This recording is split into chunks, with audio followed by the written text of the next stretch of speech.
Thank you very much for being with us. The Ukraine peace talks in London were downgraded after the US Secretary of State Marco Rubio made it known he would not be attending.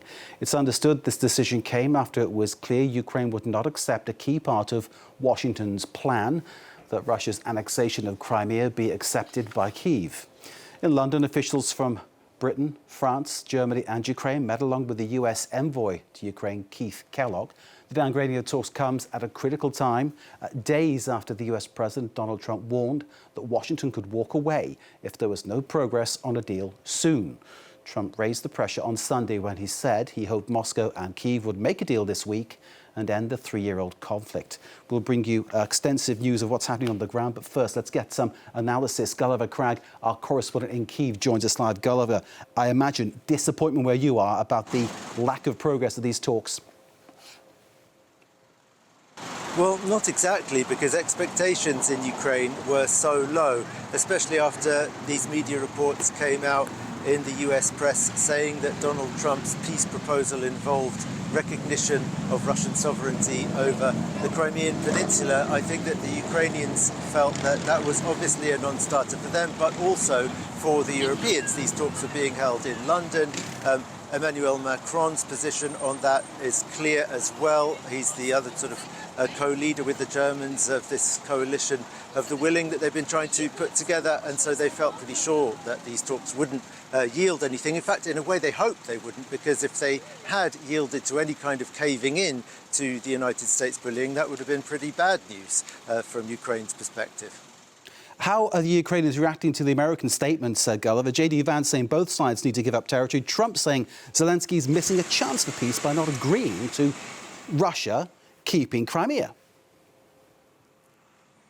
Well, let's start with the government, the officials. They're trying their best, I think, to keep it cool, but just sticking to their position, which is that recognition of Russian sovereignty over any occupied Ukrainian territory is a red line for them. They will never accept that, but potentially de facto admitting that Russia has control over it and freezing the conflict might be on the table, but that's only in talks that have to take place once a ceasefire is in place. They say ceasefire first, substantive talks later, and I think they're trying not to react to the statements from US officials. At least I haven't seen any reaction after Donald Trump came out with his latest remarks saying that Volodymyr Zelensky was missing a big chance for peace by refusing to recognize Russian rule over Crimea, and that Ukraine was in a terrible state. Then you've got Ukrainian commentators, pundits, political analysts. I'm listening to some of them on the radio today, and they're trying to understand what Donald Trump is up to. I noticed that very few of them ever seem to start going down the route of suspecting Donald Trump of actually being some kind of Russian asset or working for the Russians or something. They act and analyze as if they believe he's acting in the United States' interests. And what they seem to be saying is that we have a US president who seems to believe that by giving Vladimir Putin little bits of Ukrainian land, Crimea, a very important one, of course, for Russians, they can somehow achieve peace, and not only peace, they think, but repair relations with the Russian Federation and lure the Russians back, as it were, from China's embrace and prevent Russia being an asset to China geopolitically. And Ukrainian analysts think that that's just completely misunderstanding the geopolitical situation. Then on to the general public, I put the question on Facebook how they might react, particularly to J.D. Vance's statement that the deal that the Americans were proposing was a very fair one.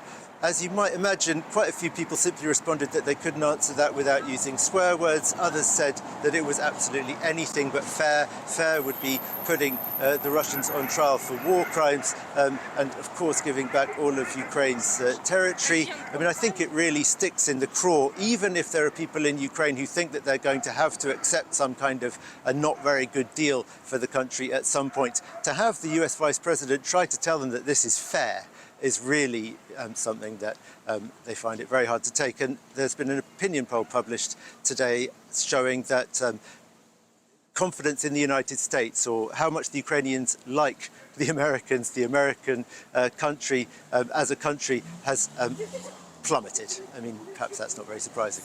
Very briefly, Gulliver, Crimea, a red line for most Ukrainians? It's officially a red line for Ukraine. From talking to Ukrainians in recent months, I think that there are some people, I don't know what percentage of the population, who think that given that it seems so unlikely they'll get it back anytime soon by force, maybe if they could get peace by giving it up, it would be worth it. The problem is they don't think that it would bring peace. And also what military analysts say is Crimea is such an important military asset for the Russians that most European powers ought to be very worried from a security point of view about the idea of it coming back under officially coming under Russian rule, I mean. Gulliver Cragg and Keith, thank you as always. Gulliver Cragg, our correspondent in Ukraine.